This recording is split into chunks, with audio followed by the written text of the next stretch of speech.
들어오고 계시니까 다시 시작을 해야 되겠네요. 들어오고 계시네요. 여러분들 출석부 점검하시고요.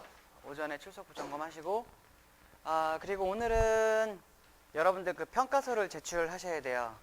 나가실 때 평가서 꼭 제출하시고, 문 앞에 평가서 제출하는 곳이 있으니까 제출하시고 퀴즈를 풀으셔야 돼요. 퀴즈를 풀어주시면 되고요. 그 퀴즈 잠시만요. 퀴즈가 퀴즈 5번이 어제 말씀드렸던 이그지스트와 스펙이네요. 그죠? 이그지스트와 스펙. 퀴즈 5번은 이그지스트와 스펙. 어제 말씀드렸지만 RTL에 진짜로 있는 라인이면 이그지스트입니다. 그 다음에 스펙은 있지 않은 거.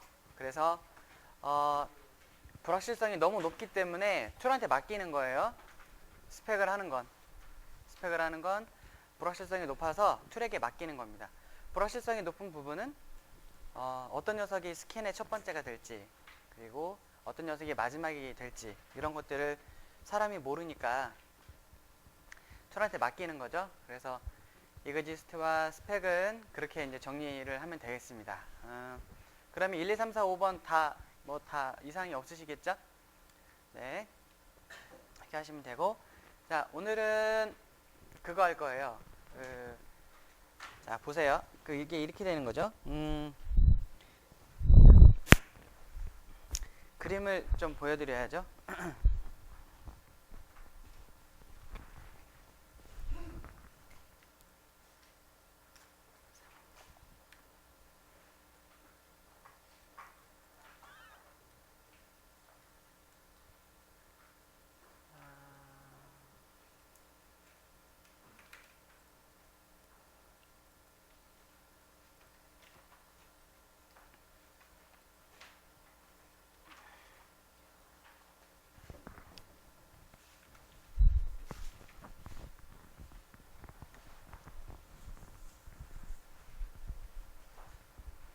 자, 여기 보시는 건 우리 프론트엔드 단계를 진행하는 그 플로우인데, 우리가 어제 그냥 다 되어 있는 스크립트이긴 했지만 DFT 컴파일러를 한번 다 했어요. 그죠? 다 해서 지금 이제 4번으로 표시된 거에 첫 번째는 한 거예요. 대충은 했고, 이따가 실습을 통해서 망하는 그림을 여러분들이 한번 보실 수 있고요. 그래서 올바르게 만들어야 된다를 이해를 좀 하셔야 되는 거고, 그 다음에 테트라맥스를 바로 이어서 하실 거예요. 테트라맥스는 따로 이론 자료는 없고 그냥 바로 실습을 통해서 그냥 쭉쭉쭉 진행하는 걸로 하겠습니다. 테트라맥스를 하게 되면 시뮬레이션을 하게 되어 있어요. 테트라맥스를 거치면 바로 또 시뮬레이션을 합니다. 어제 말씀드렸지만 ATE 장비가 테스트 패턴을 이 디자인에 인가하는 것처럼 네. 테트라맥스가 테스트 패턴을 만들어 냈으니까 그거를 이 우리 디자인에 인가를 쭉 해서 결과를 비교하는 겁니다. 테스트 패턴에는 예상되는 출력값도 있기 때문에 실제 나온 값과 비교를 해서 미스매치가 있다 없다를 툴상으로 이제 확인할 수가 있을 겁니다. 물론 툴상이죠. 물론 툴상 하는 겁니다. 물론 실제는 아니니까. 근데 그런 것도 시뮬레이션이 가능하다라는 걸 이제 여러분들이 보실 수가 있는데요. 이렇게 해서 보실 수가 있는데,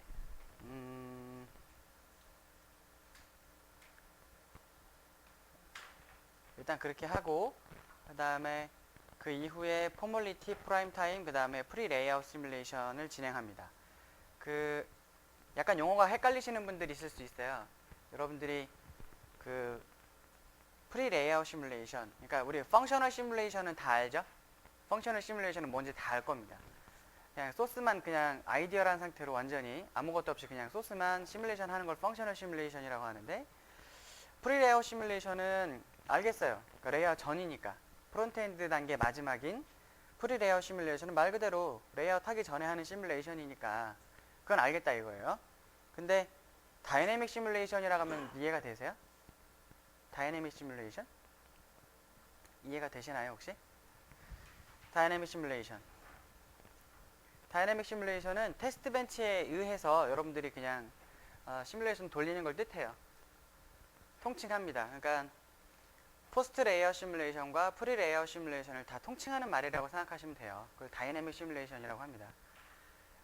말 그대로 테스트 벤치에 의해서 시뮬레이션을 하는 걸 다이내믹 시뮬레이션이라고 얘기를 하죠. 근데 그러면 다이내믹 시뮬레이션이 있다면 그건 이제 다이내믹한 그 타이밍을 보는 건데 여기에 나와 있는 STA가 그거의 반대일 겁니다. 스태틱 타이밍 어널리시스가 다이내믹 시뮬레이션과 반대되는 거라고 좀 하긴 그렇지만 예, 또 한편에 또 그 타이밍 검증 방법이 STA라고 생각하시면 되는 거죠. 그 다이내믹 시뮬레이션은 여러분들이 스스로 만든 그 테스트 벤치에 의해서 시뮬레이션을 하는 거잖아요. 그래서 여러분들이 직접 만든 테스트 벤치 자체가 커버리지가 좋지 않을 수 있어요. 사람이 만든 거기 때문에 애초에. 그리고 보통 그 테스트 벤치는 동작을 이렇게 했으면 좋겠다는 시나리오 베이스로 여러분들이 짜게 돼 있단 말입니다. 그래서 내가 만든 이 칩에 대한 모든 100%의 성능을 다 테스트할 수 있는 테스트 벤치를 만들 수 있는 사람은 거의 없을 거예요. 그래서 그 테스트 벤치 자체에 대한 커버리지가 문제가 있어요, 사실은 항상. 그래서 그런 것도 보겠지만 툴이 로직을 잘 이제 분석을 해서 스태틱한 타이밍을 보겠다라고 도입을 하는 것이 STA인 거라고 생각하시면 됩니다. 그래서 다이내믹 시뮬레이션과 스태틱 타이밍 어널리시스는 서로 이렇게 항상 대치되는 모습이라고 생각하시면 되고, 자, 그래서 1번부터 7번까지 밟아 나가는 과정인데요. 그래서 여러분들이 오늘 실습으로 네 번째에 있는 두 번째 이 테트라맥스부터 밑으로 오늘 다 하시게 되는 겁니다. 다 하시게 되는 거예요. 그리고 이거는 이제 프론트엔드 단계잖아요. 이거는 프론트엔드 단계인데 레이아웃을 하고 나면 어때요? 레이아웃을 그 ICC는 아스트로로 했어요. 그렇죠? 물론 요 바로 다음 슬라이드에 있지만 그럼 또 타이밍 봐야 될 거 아니에요. 그렇죠? 프라임 타임 해야 되고 그 다음에 또 다이내믹 시뮬레이션 해야 되고, 그죠? 즉, 포스트 레이아웃 시뮬레이션 해야 되고. 근데, 여기가 보이진 않지만, 이 4번에 두 개가 써져 있는데 하나가 더 있죠, 사실은. 4번 과정에 하나가 더 있죠. 테트라맥스 다음에. 그쵸? 진짜 칩 테스트를 위한 요 스캔에 베이스한 시뮬레이션을 또 하게 되어 있어요. 그 시뮬레이션은 잘 들으세요. 그 시뮬레이션도 포스트 레이아웃을 하고 다시 한번 합니다. 그 시뮬레이션도 포스트 레이아웃 후에 진행을 해요. 그것도. 자, 근데 여기 중요한 게 있죠.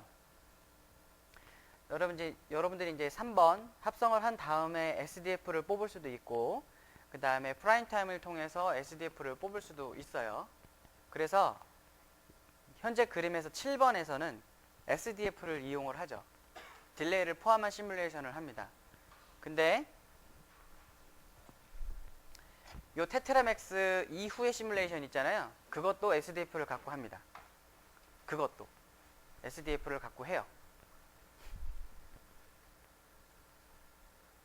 그러니까 다 딜레이를 포함한 시뮬레이션을 다 한다라고 생각하시면 되는 겁니다. 프론트엔드 단계에서도 SDF를 가지고 하니까 당연히 레이아웃 후에도 SDF를 가지고 하는 게 맞죠. 그렇죠? 그래서 백엔드 단계에서 하는 요 스캐너블한 시뮬레이션, 그것도 SDF를 가지고 하는 거고요. 그다음에 레이아웃 단계 이후에 있는 시뮬레이션도 다 SDF를 가지고 한다라고 이해를 하시면 됩니다. 그래서 오늘 우리가 시뮬레이션을 방금 말씀드렸던 시뮬레이션을 다 해볼 거예요. 다. 내일 ICC를 하면서 뒤에 포스트 레이아웃 시뮬레이션이나 이런 거를 다루지 못할 가능성이 커요. 시간 관계상. 그래서 아예 오늘 준비가 다 되어 있거든요. 저희가 이미 다 한 번씩 해봤기 때문에, 자체적으로 해봤기 때문에 시뮬레이션을 다 해볼 거예요. 싹. 뭐 방법은 똑같으니까 그 테스트 벤치 기억나시죠? 테스트 벤치 열자마자 상단에 뭐가 있었어요? SDF를 물어온다, 적용한다라는 게 있었잖아요. 그 구문만 있으면 시뮬레이션 할 수 있으니까 얼마든지 그렇게 생각하시면 되겠습니다. 네, 그렇게 생각하시면 되고요. 자, 그러면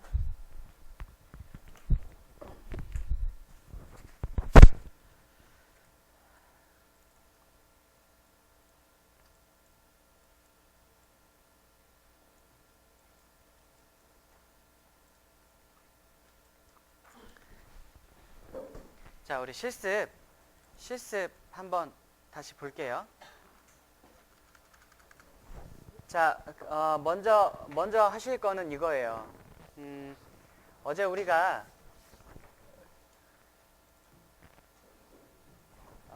지금과 같은 로케이션에 여러분들이 작업을 하셨죠. 네, 저 같은 경우는 Sin4 DFT에서 여기 그 아웃풋이 생겼을 거예요. 여러분들 어제 실습을 다 하셨다면 아웃풋 디렉토리에 뭔가가 다 담겨 있을 겁니다. 그렇죠? 그래서 이 아웃풋 폴더를, 이게 사실은 다 정확하게 잘 된 녀석이기 때문에 카피를 해서 .solution _ output이라는 걸 하나 만들어 놓겠습니다. 여러분들 실습이 이제 다음 실습은 좀 망치는 망치는 현황을 이렇게 막 실습하는 거기 때문에 다시 처음으로 회귀하기가 어려울 수도 있어요. 그래서 노파심에 이렇게 .solution을 만들어 놓겠습니다. 혹시나 하는 마음에 다시 처음으로 못 돌아올 분이 계실까봐 이렇게 먼저 하고 시작을 할게요. 자, 이렇게 커맨드를 넣겠습니다. 자, 되셨으면 어제 미처 보지 못한 녀석이 있으니까 좀 더 보고 지나갈게요. 자, 스크립트 폴더를 다시 가서 DFT 스크립트를 보겠습니다.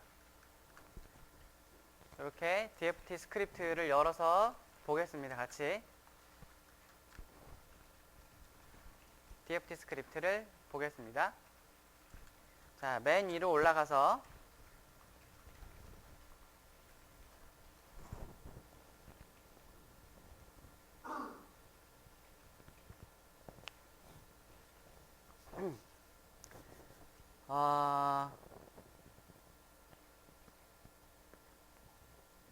자, 각주가 있는데요. 이 각주는 대략 보시면 이해가 되실지 모르겠어요. 이거는 제가 이제 일부러 각주를 남겨놨어요. 여러분들이 랩실에서 하실 때 지금 우리 실습처럼 합성을 하고 나서 툴을 끄지 않고 바로 DFT를 하는 경우도 있을지도 모르지만, 합성은 따로 하고요. 따로 하고 작업을 완료한 뒤에 나중에 DFT 컴파일러만 돌리고 하려는 분이 있을 수도 있어요. 그래서 그럴 분들을 위해서 이렇게 하시면 된다라고 제가 해놓은 거예요. 예를 들어서 이 부분이죠. .v 게이트 레벨 넷리스트를 읽어서 커널 디자인하고 링크하고 뭐 리스트 언더바 리브스 해서 이상 없다라고 판단하고, 그 다음에 SDC를 소싱을 해서 컨스트레인트를 먹여주거나 아니면 그냥 있는 진짜 컨스트레인트를 물려주거나, 이렇게 둘 중에 하나 해서 스펙까지 여러분들 디자인에 적용을 하면 이 이후부터는 DFT 컴파일러를 할 수 있는 준비가 다 되는 거기 때문에 이렇게 해놨고요. 이도저도 싫다, 너무 길어, 그럼 한 줄로 끝내겠다, 그럼 이렇게 한 줄만 하셔도 되죠. 이렇게 한 줄만 하셔도 된다. 그럼 이 이후에 DFT 컴파일러를 하셔도 되는 거고요. 그리고 가장 먼저 여러분들 놓치지 말고 하셔야 될 것은, 자, 합성을 따로 하고 DFT를 또 따로 하는 경우에 SVF가 문제예요. SVF가 문제입니다. 사실 SVF가 일관성이 있어야 되거든요. 합성을 했을 때 당시 SVF가 남아 있었으면 DFT 그거를 그대로 가져와서 여러분들이 작업을 또 그 이후에 계속 할 거니까 그 SVF에다가 어펜드를 하는 그 방식으로 계속 뒤에 써 나가야 돼요. 그래서 제가 커맨드를 이렇게 살려놨다 하는 걸 보실 수가 있습니다. 마이너스 어펜드를 하셔야 될 거예요. 아마. 그래서 요렇게 하시고, 자, 이제 우리가 이제 봐야 될 거는 요렇게, 여기서부터 시작이죠. 어제 이미 그 이론 시간에 다 한 번씩 보여드렸던 내용이에요. 그래서 기본적으로 요렇게 그 타이밍 정보는 요렇게 여러분들 요렇게 세팅을 하시고, 그리고 요렇게는 어제 제가 다 말씀을 드렸어요. 따로 말씀드리지 않겠습니다. 요렇게는 다 이미 되어 있으니까 따로 말씀드리지 않을 거고요. 요 라인 있죠? 요거 좀 보시죠. 요거는 제가 이따 여러분들 요 라인을 실습하실 거예요. 이 라인을 실습하실 겁니다. 이 라인을, 그러니까 이게 이렇게 되는 거죠. 자, 28행은 각주 처리를 하고 29행을 여는 거예요. 여러분들이 그렇게 하면 다른 결과를 얻어낼 수가 있을 겁니다. 자, 그 다음에 이따 또 설명이 될 거긴 한데, 여기도 41행을 각주를 해제하고 42를 각주해서 닫을 거예요. 그렇게 여러분들 실습을 하실 겁니다. 그렇게 했을 때 어떤 일이 일어나는지 그걸 여러분들이 보실 수가 있을 겁니다. 참고로 여기 보면 이게 있어요. 이따 이거는 설명을 제가 드릴 거예요.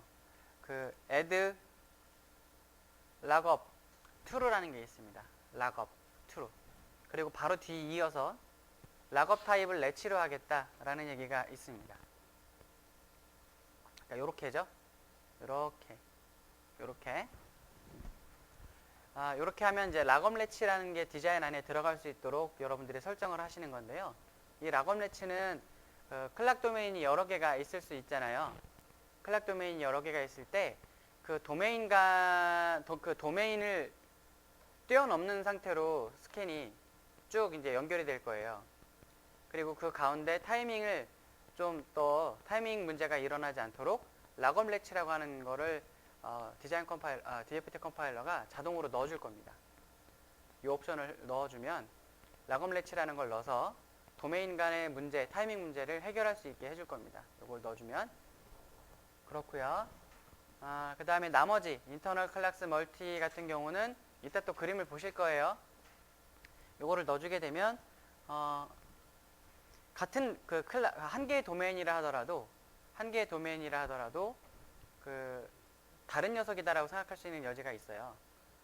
분석을 할 때. 근데 그게 아니라 어떻게 하면 원만하게 잘 해결될 수 있는지 그런 것들을 보실 수가 있고, 요 바로 위에 있는 클락 믹싱이라고 하는 거는 마찬가지예요.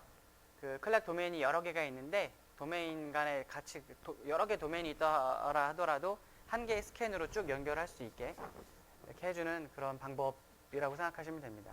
그리고 마지막으로 여기 리타이밍 플립플롭이라고 하는 것도 있는데요. 좀 특수한 셀들을 리타이밍에 대한 플립플롭을 하나 넣어주는 그런 옵션이다라고 생각하시면 됩니다. 자, 그리고 여기인데요. 여기는 여러분들이 좀 설명을 좀 들으셔야 될 것 같아요. 여기 보면 여러 개를 제가 해놨는데 여기 이네이블이 한 개밖에 없어요. 요거 딱 한 개밖에 없어요. 이네이블이 그냥 스캔만 이네이블 하겠다는 뜻이거든요. 지금 이게. 그래서 보면 클락도 픽스 안 하겠다, 셋도 픽스 안 하겠다, 리셋도 픽스 안 하겠다. 그리고 뭐 양방향은 제가 하나 켜놨네요. 이거는 이제 고쳐라. 나머지는 다 디세이블이에요. 다 이런 거거든요. 그러니까 네, 최대한 건들지 않겠다는 뜻입니다. 최대한 건들지 않겠다는 뜻이고요. 여기 보면 픽스 클락이나 픽스 셋, 리셋 이렇게 하는 것들이 있는데 DFT 컴파일러에서 제가 아직 말씀은 안 드렸지만 오토픽스라는 게 있어요. 지가 알아서 고쳐줍니다. 여러분들이 이따가 망하는 모습을 볼 수가 있을 텐데 그 망하는 모습을 여러분들이 처음 랩실에서 봤을 때 툴한테 야, 네가 오토로 자동으로 좀 고쳐봐 라고 할 때는 이렇게 디세이블을 하는 게 아니라 이네이블을 하고 돌리면 지가 알아서 오토로 지가 다 알아서 잡아줍니다. 그래서 엔지니어한테는 큰 도움이 될 수 있죠. 대신 오토픽스는 너무 쓸데없는 짓을 많이 할 수 있어요. 상대적으로 너무 너무 쓸데없는 짓을 많이 할 수 있습니다. 너무 똑똑해서 탈일 수 있죠. 그래서 문제가 되는 부분을 해결할 수 있는 방법만 여러분들이 참고를 하시고 결국에는 여러분들이 손으로 해결을 하시는 걸로 그렇게 이해를 하시면 됩니다. 오토픽스는 그래요. 그렇게 하고 바로 밑에 있는 이 한 줄을 보십시오. 인서션 컨피규레이션인데 어제 제가 말씀드렸죠. 요거 그 시세시스 할 때 옵티마이제이션을 할 수가 있는데 이거를 none으로 해야 돼요. 왜냐면은 그 DFT 컴파일러 엔지니어가 마음대로 옵티마이제이션을 해버리면 그 바로 앞에 합성을 하는 사람이나 아니면 RTL을 짰던 사람이 나중에 당황할 수 있어요. 그래서 뭔가 옵티마이제이션이 필요하다라고 하는 거를 앞에 사람한테 알려주시고 차라리 DFT 컴파일러 하는 사람은 최대한 그래서 디자인 네임도 건드리지 말아라, 보존해라 라는 뜻의 true로 해놓은 거고요. 옵티마이제이션을 하지 말아라 라고 하는 겁니다. 그렇게 이해를 하시면 되고요. 자, 그리고 우리가 어제 그 DFT Max를 쓴다라고 말씀을 드렸죠. 이게 참 쉽네요. DFT 컴파일러 하면서 Max를 쓴다 그러면 세 줄만 하면 됩니다. 이 화면에 있는 세 줄. 컨피그레이션 스캔 컴프레션을 이네이블을 하고요. 여기 얼마만큼 컴프레션을 할지를 숫자로 주면 됩니다. 그렇게 하고 어떤 녀석에 의해서 그 컴프레션이 진짜로 되느냐 안 되느냐를 요걸로 그냥 요 한 줄로 이렇게만 해주면 DFT 그 맥스를 쓸 수 있는 거예요. 별것도 아닌데 세 줄만 쓰면 되는데요. 그렇게 될 수 있다라는 겁니다. 자, 그리고 어제 기억나시는지 모르겠지만 우리 채널이 두 개잖아요. 들어갔는데 12개로 쫙 펼쳐지죠. 기억이 나세요? 근데 그 12개의 계산식이 여기 있어요. 12개가 어떻게 나왔느냐?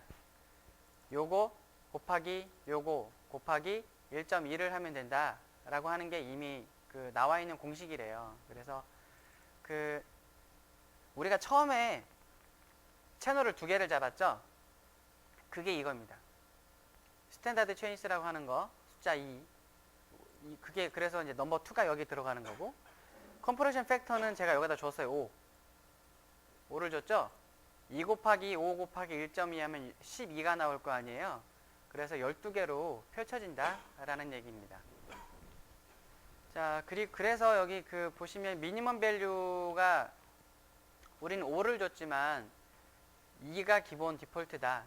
그러니까 최소가 2고요. 기본이 10이다 라는 얘기입니다. 근데 우리는 그냥 5를 줘본 거예요.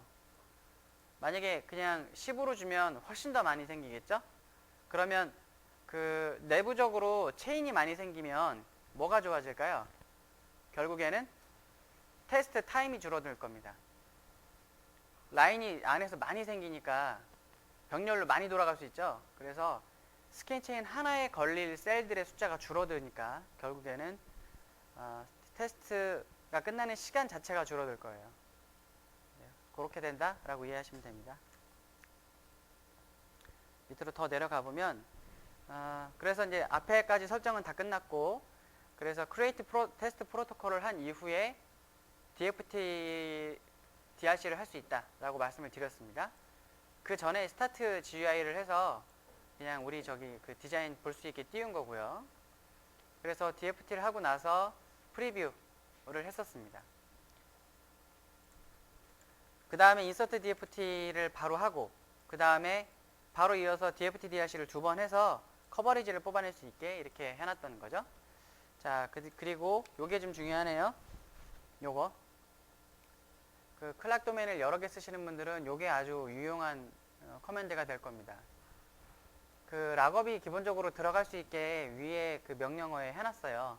락업이라는 건 다시 말씀드리지만 도메인이 여러 개 있을 때 도메인이 여러 개가 있더라도 스캔 체인 하나로 거기를 다 뚫어버리거든요. 한 번에 다 연결하는데 도메인하고 도메인 사이에 락업 래치라는 걸 하나 넣어서 문제를 해결할 수 있다. 타이밍 문제를 해결할 수 있다. 그렇게 생각하시면 됩니다. 제가 지금 말씀드리는 타이밍 문제라고 하는 건 우리 펑셔널 입장에서의 타이밍이 아니고요. 테스트 할 때의 타이밍을 뜻하는 겁니다. 네, 그렇게 이 락업 래치라는 거를 보시게 될 거고 네. 그리고 나머지 리포트를 쭉 이제 뽑죠. 그 리포트를 뽑아서 다 어디에 넣냐면 RTL, 리포트 폴더 밑에 DFT에다가 다 넣죠. 리포트 다 밑에 이렇게 다 넣습니다. 다 넣고 근데 맨 마지막엔 요걸 하네요. 맨 마지막에는 요거를 뽑습니다. 그 게이트 레벨 넷리스트는 아웃풋 폴더, 리포트 폴더가 아니고 아웃풋 폴더에다가 뽑죠. 게이트 레벨 넷리스트, 이게 최종적인 게이트 레벨 넷리스트가 되는 거니까. 그리고 요거를 가지고 뒤에서 시뮬레이션을, 그 다이내믹 시뮬레이션을 요거를 다 돌릴 거예요. 그리고 이제 맵2DDC 뽑고요. 스캔데프는 제가 이제 뭐라고 말씀드렸냐면 아스트로나 ICC에 던져줘서 리오더링을 할 수 있게 해주는 녀석이다 라고 말씀을 드렸습니다. 그 다음에 밑에 보면 요게 있습니다. 라이트 테스트 프로토콜. 라이트 테스트 프로토콜을 하는데 지금 요 행을 하고 바로 이어서 똑같은 커맨드가 또 나와요. 라이트 테스트 프로토콜을 또 해요. 똑같이. 근데 얘는 아웃풋에 담고 얘는 tmax라는 폴더에다가 담습니다. 그쵸?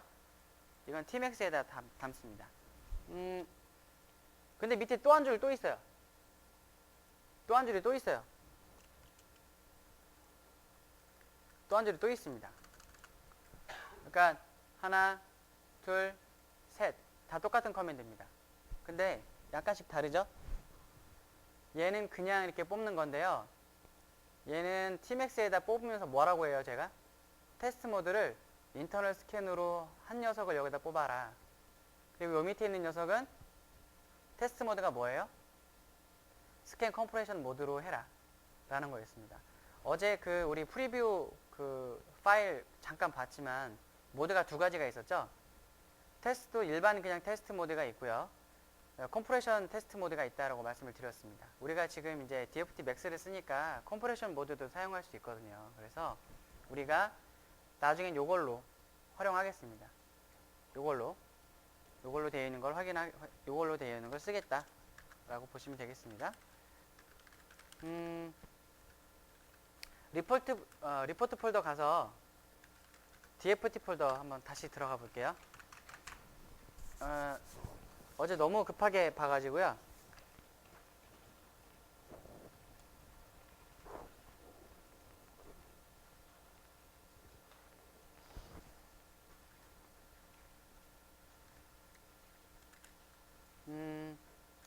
자, 이거를 한번 볼까요? 그러니까 하나씩 간단하게라도 보겠습니다. 하나씩이라도. 뭐 별 내용 없어도 그냥, 네. 자, 우리가 지금 체크 스캔 데프를 봅니다. 체크 스캔 데프를 봐서 밑으로 쭉 내려가니까 아, 이게 12개 채널이 있구나 라는 걸 볼 수가 있고요. 이제 표 형태로 되어 있는데 여러분들은 아마 길게 보이실 거예요. 저는 이게 지금 짧아갖고 다음 줄로 넘어가서 좀 복잡하게 보이는데 채널당 몇 개 셀들이 붙어 있는지를 볼 수가 있죠. 채널당 몇 개 셀들이 붙어 있는지를 볼 수가 있다. 이게 다예요. 나오겠습니다. 나오고요. 그 다음에 DFT 컨피규레이션을 또 보겠습니다. DFT 컨피규레이션. 이렇게 되면 enable 해놓은 것과 disable 해놓은 것들을 다 볼 수가 있죠.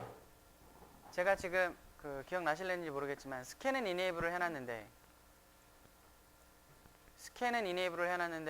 나머지는 웬만한 건 다 disable을 시켜놨다 라고 이해하시면 됩니다. 그리고 요거 스캔 컴프레이션을 하죠, 우리가. 네, 그렇게 생각하시면 되고요. 그 다음에 클락 게이팅에 뭔가 연결을 우리가 하니까 enable로 되어 있습니다. 우리가 뭘 하니까요.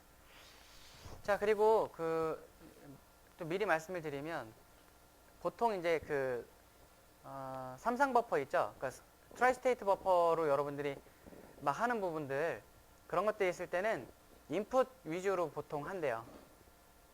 인풋만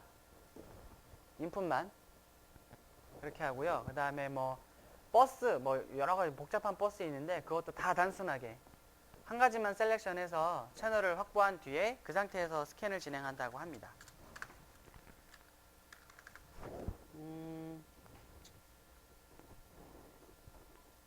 자, SC 언더바 셀을 볼게요. 나머지들도 다 보시는데 sc 언더바 셀 요거 한번 보겠습니다. 요거요. sc 언더바 셀 요거 하겠습니다. 요거 sc 언더바 셀 열어서 보시면 맨 위로 갔을 때 쭉 내려갈 때 이렇게 있죠. 인서트 DFT에 의해서 빌트가 된 현황을 볼 수가 있습니다. 이게 스캔 패스가 1번이라고 되어 있어요. 스캔 패스가 1번. 그렇게 해서 셀 첫 번째 그리고 이렇게 계속 넘어가죠. 밑으로 쭉 내려가 보시면 내려가다가 보면 이 부분이 나옵니다. 336개까지 연결을 하고 두 번째 채널이 시작된다 라는 걸 볼 수가 있습니다. 얘는 지금 12개 채널이 아니라 2개짜리를 뽑은 거거든요.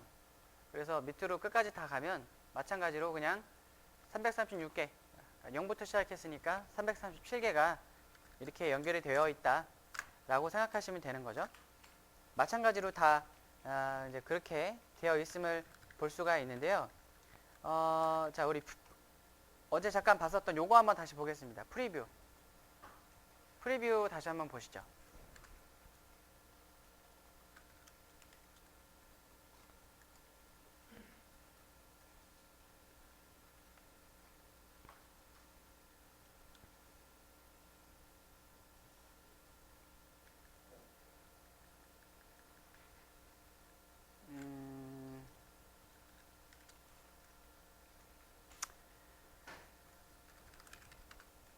자, 이렇게 44행 정도 보면요. 44행 정도 보면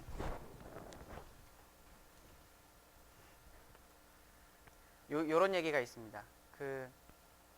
여기는 폴링이라고 되어 있죠. 끝에 여기는 폴링이라고 되어 있습니다. 그러니까 체인을 연결을 하는데 얘는 뭔가 이제 폴링 네거티브 엣지인가 봐요.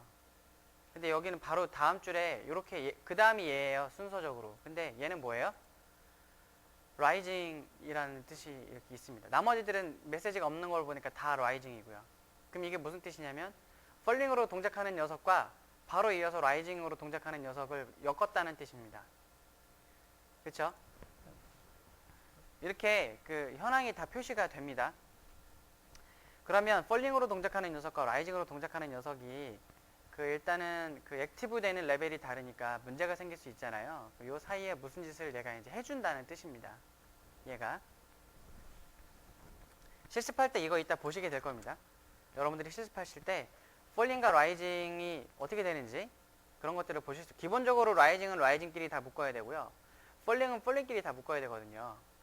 근데 지금 요거는 잘된 케이스라서 폴링 그리고 라이징을 같이 엮었다 라고 생각하시면 되겠습니다. 자, 일단 여기까지 하겠습니다. 어제까지 했던 건 어제까지 하고요. 자, 이론을 조금만 더 나갈게요. 이론을 조금만 더 나가고 하겠습니다. 약간 저기긴 한데, 자, 10분 쉬고 계속 진행을 할게요. 이론 조금 더 하겠습니다.